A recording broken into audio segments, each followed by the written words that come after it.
Hi, this is TapCat. Welcome to part 1 of my Civilization 5 tutorial series. Now, this is not necessarily aimed at advanced players. Of course, anyone is more than free to watch it. But my goal was really to try to help people that maybe you've done fine in the lower levels of difficulty like Prince or something like that. And then at some point, as you continue to work your way up, the game maybe starts to get the best of you. And you're not quite sure what you're doing wrong. You just notice that the AI civs are getting out in front of you and, basically kicking the crap out of you more often than not. So what we're going to try to do is talk through a lot of the basics of Civilization 5 strategy and how you can turn that around in your favor. Now I'm going to go ahead and play this on Emperor because I would imagine that most people would experience that difficulty curve somewhere between King and Immortal. So I'm just going to aim right down the middle of that band and take Emperor. Let's talk about the game setup that we'll be using. I decided to go ahead and use Alexander. He would most obviously be used for a cultural victory type. I don't intend to go down that path, but the reality is having city-state allies is enormously useful for any civilization, no matter what your victory goal is, really.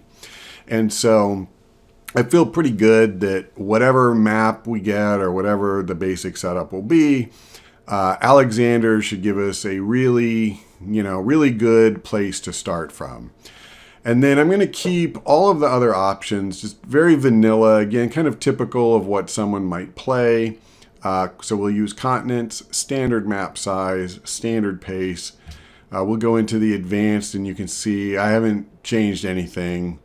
All this is just the total vanilla Civ 5 Brave New World package. So with that said, let's go ahead and click the button and see what we're going to get. May the blessings of the gods be upon you, O great King Alexander. You are the ruler of the mighty Greek nation.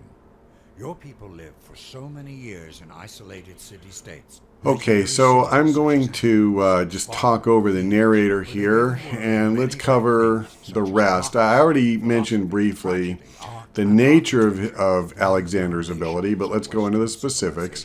So city-state influence degrades at half the normal pace and recovers at twice normal. Your unique units are the companion cavalry. So this is a replacement for, what is it? Is it the horsemen? Sorry about that. It's like most mounted units, just a little bit tougher in combat. And then the hoplite, likewise, it just has a higher combat strength. So nothing really extra fancy with their unique units. They just have a little bit more punch than the horsemen or the spearmen that they replace. Okay, so the very first decision you're faced with in the game is where to found your starting city. And I would even expand that to say whether or not you want to keep the map that the game has handed you, because you know what? You don't always want to do that. If you get a bad location, don't keep it. This isn't some sort of stupid test of your manhood to prove that you can handle even the crappiest map that Civ 5 gives you.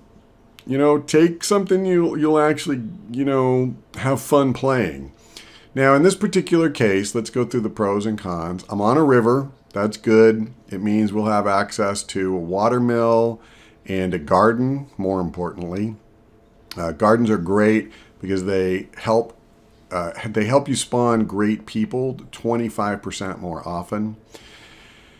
I am not near a mountain, which means I won't have access to observatories. Now, I love mountains, but I'm rarely starting my first city near one anyway. I'm not on a hill, which I don't like because hills both improve your city's combat strength And they also give you another hammer worth of production. And that's pretty huge. So I am really missing that. I don't like that I have some desert tiles that I'm not really, going to be able to do much with. But I do have a number of floodplains, and, once we farm those will be really good. In terms of luxuries, we have 2 unique luxuries well within, the range we can work, gems and incense. And then in addition, we have 2 extra copies of the incense. Although, one, if I work this one, I won't get any food out of it. But that's okay. You don't have to work a luxury resource to get a benefit out of it. We have wheat, but it'll be a while before our borders grow far enough to go get it.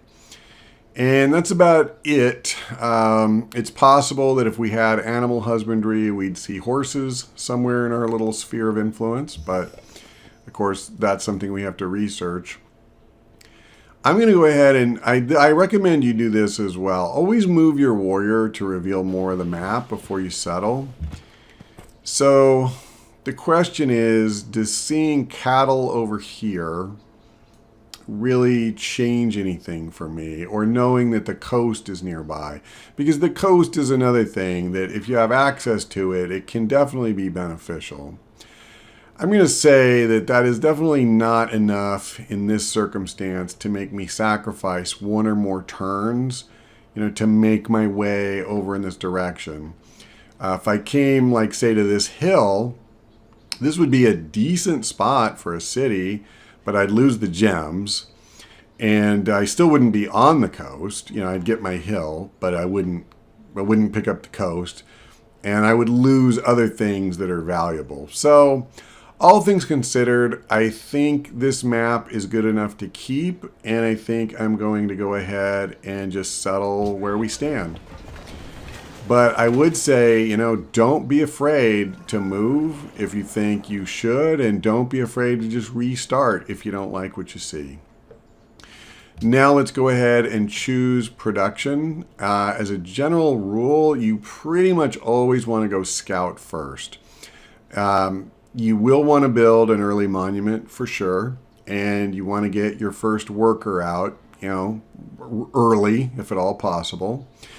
But the reason you want to do a scout first is pretty simple. It's not just that they reveal the map around you, it's that the scout will find ruins. Nothing, like your warrior can't find them nearly as quickly because he's slowed down by terrain and the scout isn't.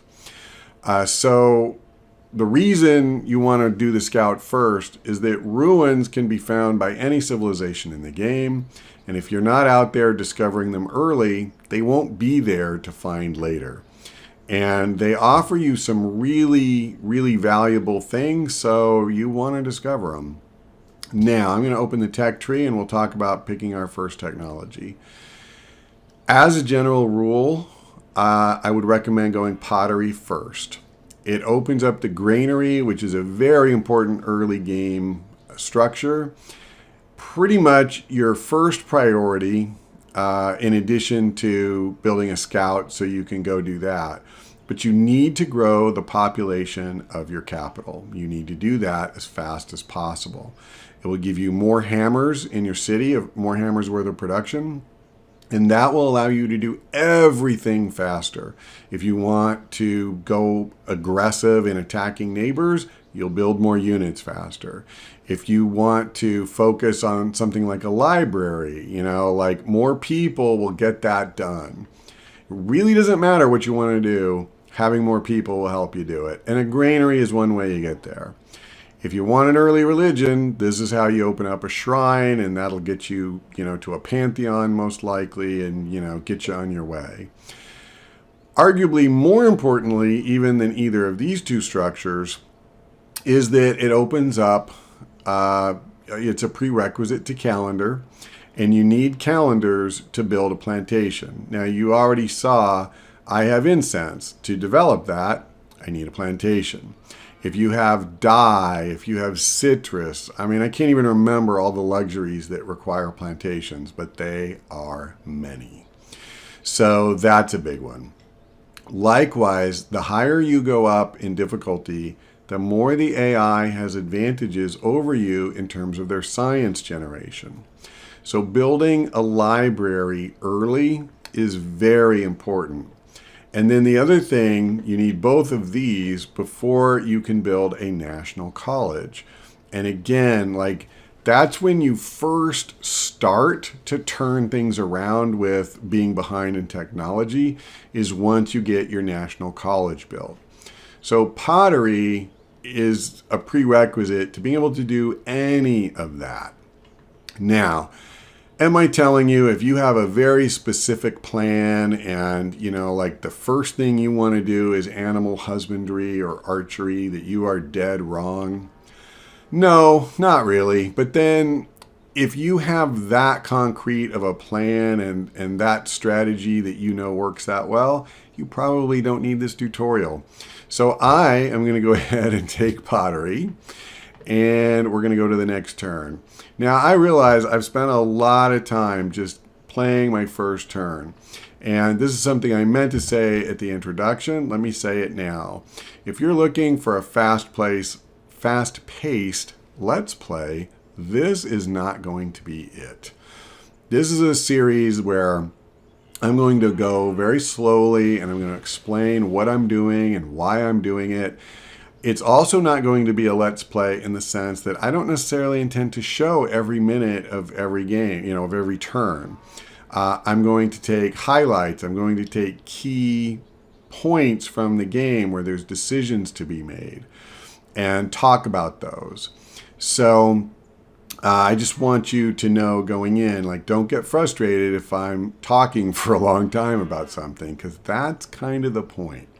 So I stopped. We're going to go ahead and approach this city-state. And anytime you're the first to do that, you get 30 gold. Anyone later will only get 15.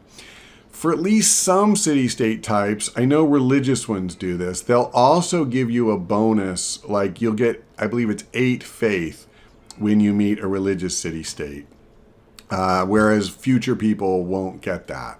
So this is another advantage of building a scout early, is not only ruins, but you'll get to be first to meet more city-states. That certainly is not the compelling reason to build a scout first, but, it all adds up to the greater good. Now, I'm a little torn on which way to go, because I have a feeling, I was actually wrong. I was going to say, I have a feeling that up here could be a dead end. But it's not, and I just picked up a free happiness for finding the Beringer crater. So, good for us.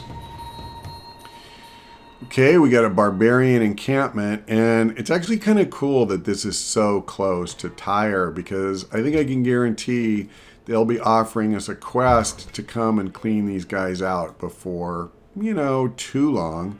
It looks like there's another city-state up here, so let's go meet them.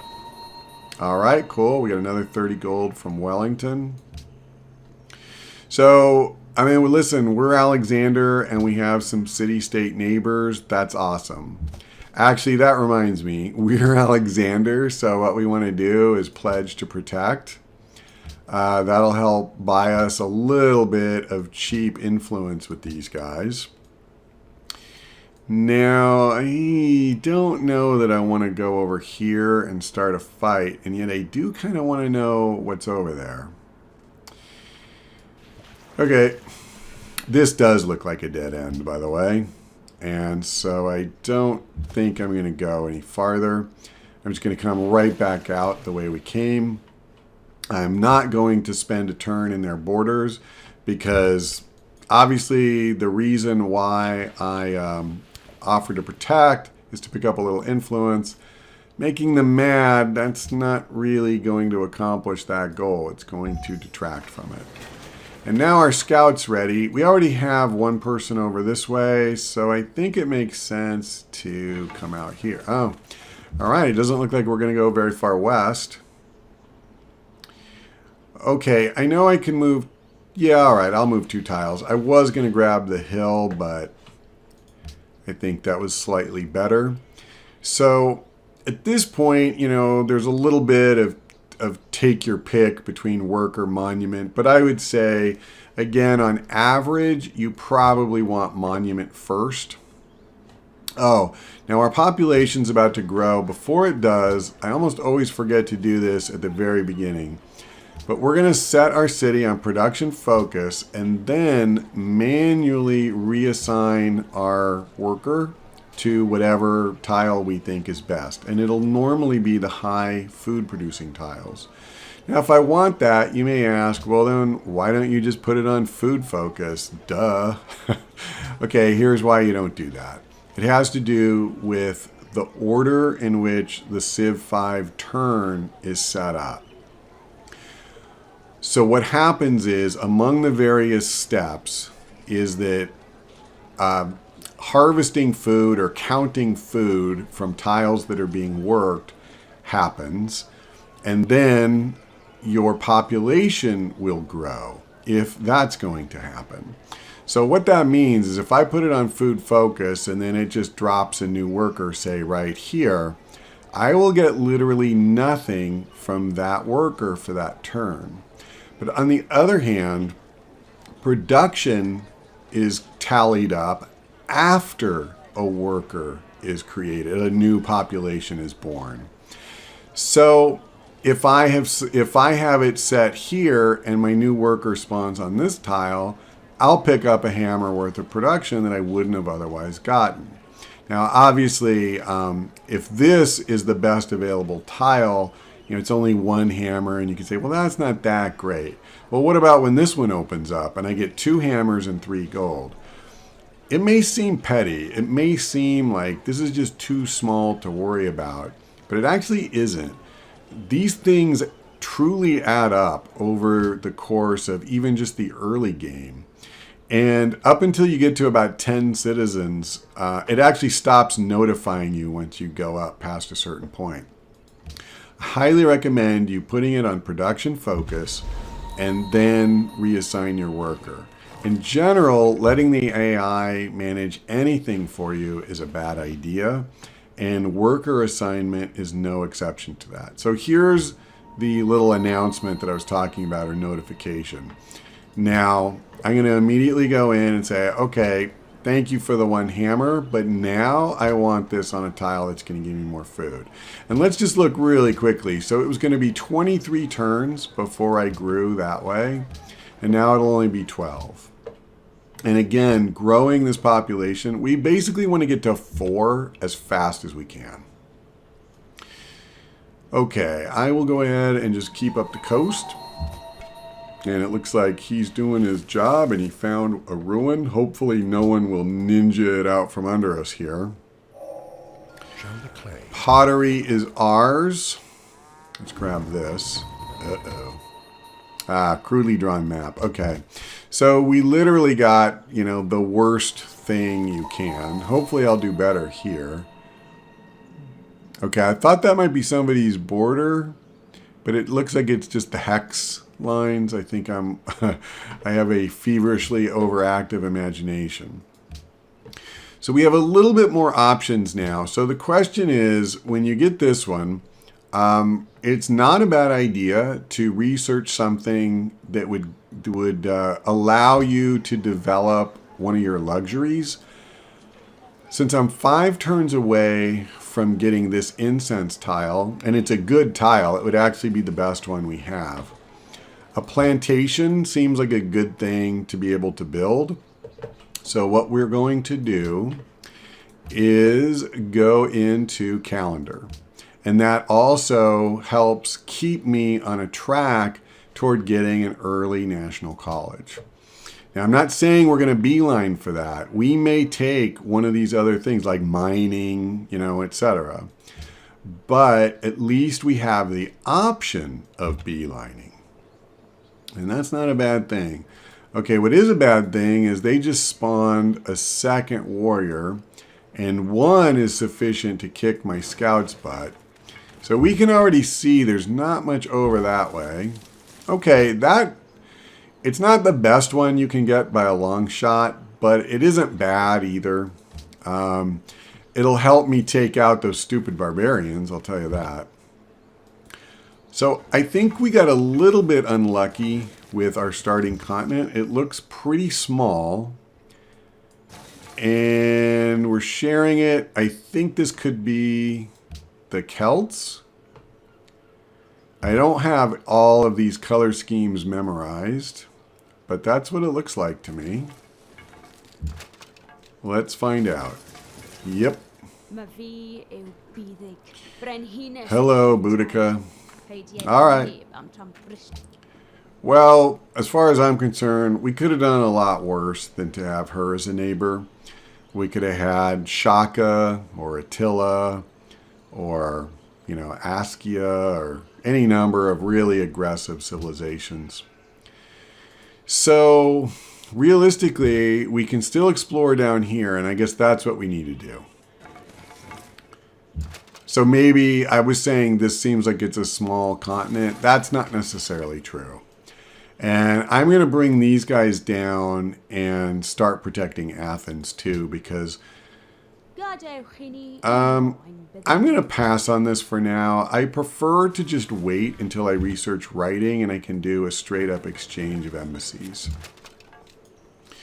Yeah, see, these stupid barbarians are going to come down. And right now we don't have any improvements because we don't have any workers. But I intend to change that sooner rather than later. Okay, well, city bombardment still is a thing. Yeah, our luck with the ruins has been really bad, though. You can get free population. You can get a nice little boost of plus 20 culture. I mean, there's some good stuff you can get, but we didn't. So at least so far. Okay, so now, really, as far as my interest at the moment, I'm torn between a granary or a worker. I'm always torn between those two things. I really want a worker to start boosting this, but we can, well, they're going to take more or less the same amount of time. I think I'll go ahead and do the granary first. Yeah, this is where not having the second hammer for the hill, like this is taking more turns than it would have. And I'm really regretting that because I wouldn't mind getting off to a fast start this game, and that's just not going to happen. Okay, yep, you come on down. We're still, unfortunately, a number of turns away from helping to sort this guy out. But I'm pretty sure the city... Oops. Okay, good news, bad news. We found more barbarians. And what may well be the edge of this continent. But we also found a ruin. So I'm not going to complain about that.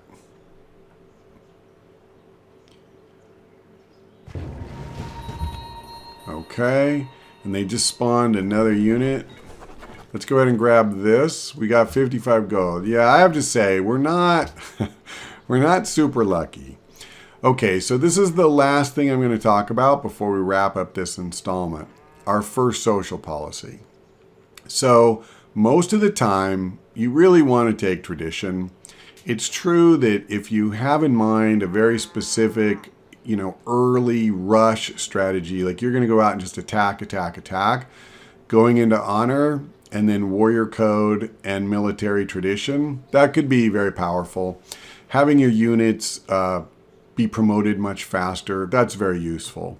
Likewise, if you want to go what's called wide, where you spam a ton of cities quick, and you're comfortable, you know how to do that, then Liberty definitely has its place. But for most, tradition will help you grow your capital, and that's really the best way to go. So the very first one we get with our opener is going to add 3 culture to our output. Note that even with the monument, I only have 3 now. So we're literally doubling the speed that our borders will increase. The next one I'll take will give us another free culture building as soon as I unlock the technology for amphitheater. And then we can increase our capital's growth by 10%, plus add 2 food. We can reduce unhappiness in our capital as well as add gold. And I believe, yeah, this one also, now it's a little bit more long term, but it adds 1 happiness for each 10 citizens. And if you build wonders, you get a bonus for that as well. This one's less directly related, but it will help your cities kick some butt with the ranged attack, as well as save you some gold on your garrisons. So we are going to go into tradition. And I think with that, we've gone about as deep as I want to for this installment. Now, for the next one, I will just come back and pick up from this point because we're still very much in the early game. After that, I'm going to pick and choose my spots more. But also, I just want to say, I realize Civ 5 and even Brave New World, they've been out for a long time now. So I don't know how many people care about watching a tutorial series. You may know as much as you care to know, or, you know, whatever. So I'm not going to do very many installments of this unless I see that people do want more. So I just want to encourage you, if you've watched this, if it's been helpful at all and you want to see more, please consider giving the video a like. Leave me a comment. You know, it doesn't have to be long, just like more please or anything like that. But that will definitely help me see that this is useful for people, that it's not just a waste of time and energy to do it. And if not, that's cool. Then, you know, I'll just look at doing another Let's Play or something like that. But at any rate, that's all for now. So thank you for watching. I hope we see you next time.